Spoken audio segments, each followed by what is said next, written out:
The story is literally called Predator Kills the Marvel Universe. No clickbait, that's the real title. But here's what you need to know. This comic is actually the result of several earlier Predator crossover stories.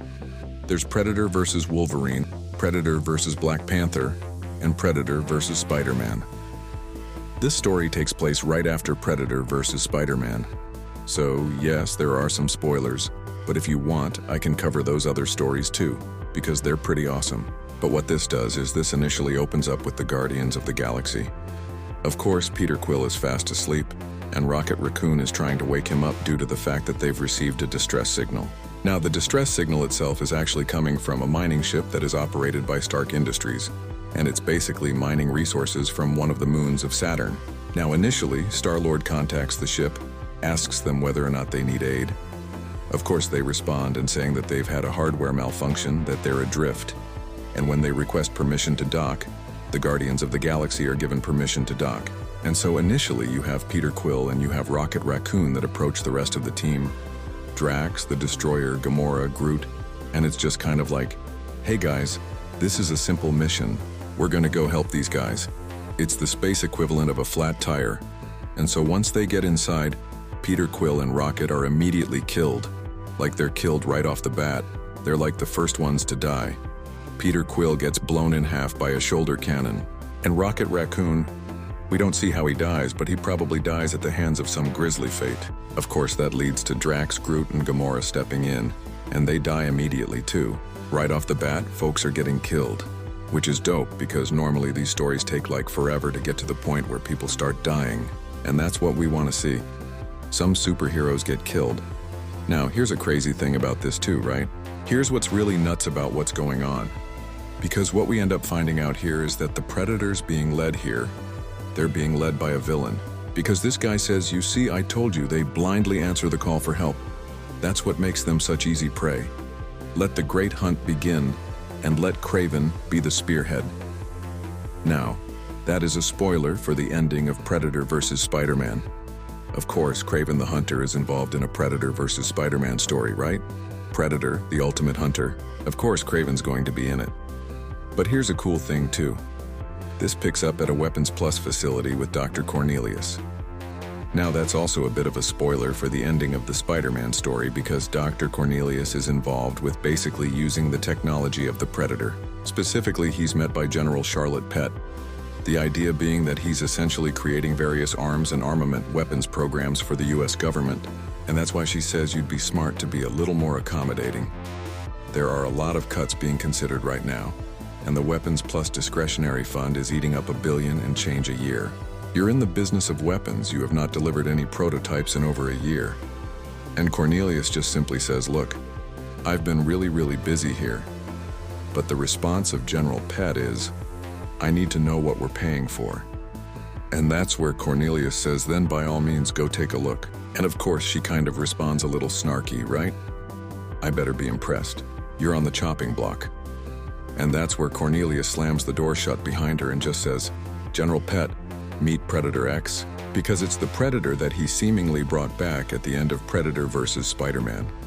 Now here's a cool thing about this. At that point, you jump to this monologue, and we're told only 1% of planets are potentially habitable. You could say that Earth won the cosmic lottery. But the thing about winning the lottery is you become a target.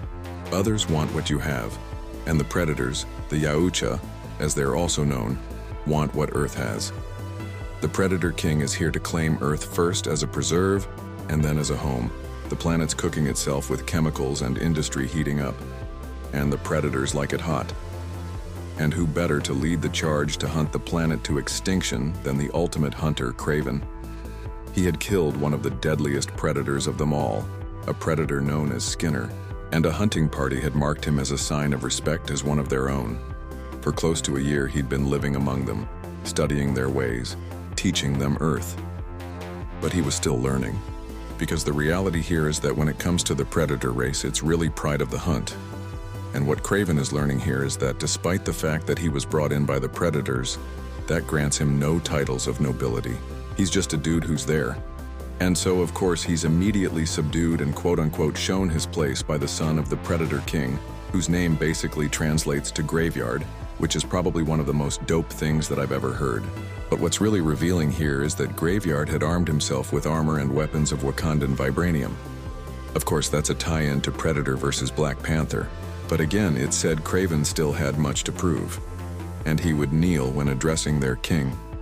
And that's the other thing that he's learning here, right? Just because they saved him and the fact that he has no titles of nobility does not mean he gets to just walk into the presence of the king with his chest stuck out in some measure of pride. No, he was humbled immediately.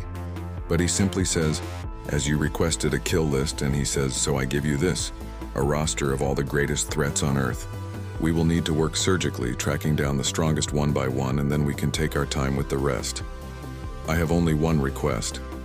This trophy belongs to me. Of course, that trophy being Spider-Man. Then the story shifts to the moon, specifically the blue area of the moon, which has oxygen thanks to the Kree. That's where the Fantastic Four are working. They have no idea the Predators are coming for them. Reed Richards is busy doing calculations with his doomsday algorithm, which predicts planet-level disasters. Sue Storm points out it's constantly going off and wonders when Earth is ever not in danger. Reed answers in his usual scientific way, only about 2.73% of the time. Sue gets frustrated that Reed never relaxes or spends time with his family, but Reed brushes it off. There's a funny moment where Johnny Storm heats up Reed's coffee, and Sue calls it gross, since Johnny is, well, not exactly known for being clean. Reed just says, "Don't worry, the fire kills germs." But just when things feel lighthearted, disaster strikes. Reed's arm gets blown off by a Predator weapon. The Fantastic Four are under attack. Kraven explains in a monologue why the Fantastic Four are especially dangerous. The Fantastic Four is a team especially dangerous to your goals.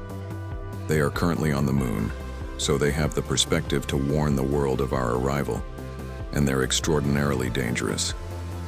Reed Richards is the smartest man alive. Susan Storm might be one of the most powerful people on the planet, and that's not even a question. But it's more than that. They're a family. That probably will not translate. You likely do not understand what I mean when I say this.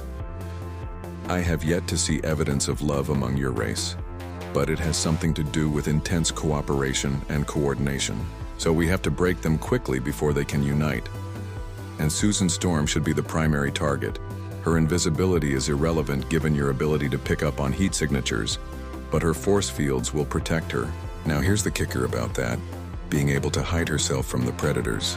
Technically, Benjamin Percy is right, or at least he was right at the time that he was writing this comic, because in Fantastic Four #1, the new relaunch from Ryan North, he actually established that Susan Storm can use her ability to basically create force fields, or even her invisibility, to manipulate electromagnetism, basically hiding her heat signature. Now, as far as I'm aware, that's a wholly new ability. Full transparency here, it's been a while since I read like the old Archie Goodwin, John Byrne, Roy Thomas, Jerry Conway runs of the Fantastic Four, so maybe it was established back there and I just forgot. But whatever the case happens to be, this is something she does have the ability to do. But regardless of that, her force fields are really her primary ability. And that's why Kraven is focusing so much on it. Now, of course, he also addresses the Human Torch in Ben Grimm. But it's interesting the way that he does this, because he says, the Thing and the Human Torch are more accessories to Reed and Sue, directionless on their own, but formidable as part of an arsenal. When you are a wolf pack hunting for elk, you startle the herd, and then you pick off your prey individually in the chaos that follows. Divide them, separate them figuratively and literally, because once they catch up to Johnny Storm, they tear his head off. The Human Torch is the first to fall. Ben Grimm, the Thing, charges at them, furious, but Kraven warns his hunters never to fight the Thing in close combat. He's too strong. Instead, they blast him into space, leaving him to suffocate in the vacuum. Meanwhile, Reed is bleeding out, but he tells Sue the attack couldn't have been made with normal metal, not even adamantium. The cut that took off his arm must have been done with energy-powered vibranium weapons. That means the Predators are using Earth's own technology against them. Reed passes out and Sue is left alone, unsure if she can contact Earth in time to warn them, and that's where the issue ends. So that's Predator Kills the Marvel Universe #1. The Guardians of the Galaxy are already dead, The Fantastic Four are under attack, and the Predators, led by Kraven, are about to hunt Earth's greatest heroes.